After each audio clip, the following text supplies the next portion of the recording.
अमेरिकी राष्ट्रपति Donald Trump ने भारत पर यह कहते हुए कि भारत रूस से तेल खरीद रहा है और जिस कारण रूस के वॉर मशीनों को पैसे का ईंधन मिल रहा है, भारत पर पहले 25 और बाद में अतिरिक्त 25% टैरिफ लगा दिया और कहा कि अगर भारत रूस से यूं ही तेल खरीदता रहा तो ये टैरिफ और भी बढ़ सकते हैं। लेकिन इन सब के बीच भारत और रूस के बीच एक ऐसा डील हो गया है जिसके बाद अमेरिका और ट्रंप के रातों की नींद तक हराम होने वाली है, क्योंकि रूस ने भारत को तेल खरीदने को लेकर एक और बड़ा ऑफर दे दिया है।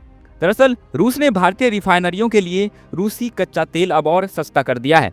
दरअसल मीडिया रिपोर्ट्स के अनुसार रूस ने भारत को दिए जाने वाले तेल पर छूट को और बढ़ा दिया है और अब ये छूट $3 से $4 प्रति बैरल कर दिया गया है। बता दें, पिछले सप्ताह भारत को मिल रही ये छूट $2.50 थी, जबकि जुलाई में $1 प्रति बैरल थी। अब भारत को रूसी तेल और सस्ता मिलेगा और ये नई दरें सितंबर और अक्टूबर में भारत को भेजे जाने वाले तेल पर लागू होगी। आपको बताते चले कि ट्रंप प्रशासन ने पिछले हफ्ते भारत पर टैरिफ दुगना करके इसे 50% तक कर दिया था, ताकि उसे रूस तेल खरीदने और यूक्रेन युद्ध को बढ़ावा देने के लिए दंडित किया जा सके।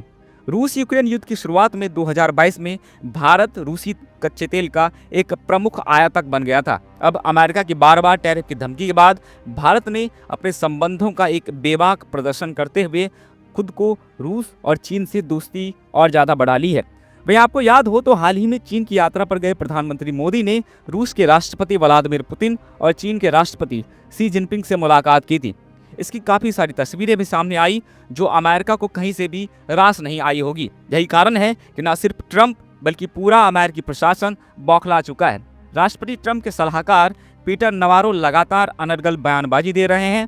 कुछ दिन पहले ही उसने कहा था कि भारत के नागरिकों को समझना चाहिए कि भारत के ब्राह्मण रूस से तेल खरीदकर मुनाफा कमा रहे हैं और इसका खामियाजा भारत की आम जनता को भुगतना पड़ रहा है। इतना ही नहीं, व्हाइट हाउस के सलाहकार पीटर नवारो ने भारत की तीखी आलोचना करते हुए कहा था, पुतिन के यूक्रेन पर आक्रमण करने से पहले भारत रूसी तेल बहुत कम मात्रा में खरीदता था। अब क्या हुआ? अब रूसी रिफाइनरी छूट देते हैं, भारत उसे रिफाइन करता है और फिर उसे यूरोप, अफ्रीका और एशिया को प्रीमियम दर पर बेचता है। इससे रूसी युद्ध मशीन को बढ़ावा मिलता है। वहीं इसके अलावा अमेरिका ने यूरोपीय देशों से भी अमेरिका की तरह भारत पर टैरिफ लगाने की सलाह दी है।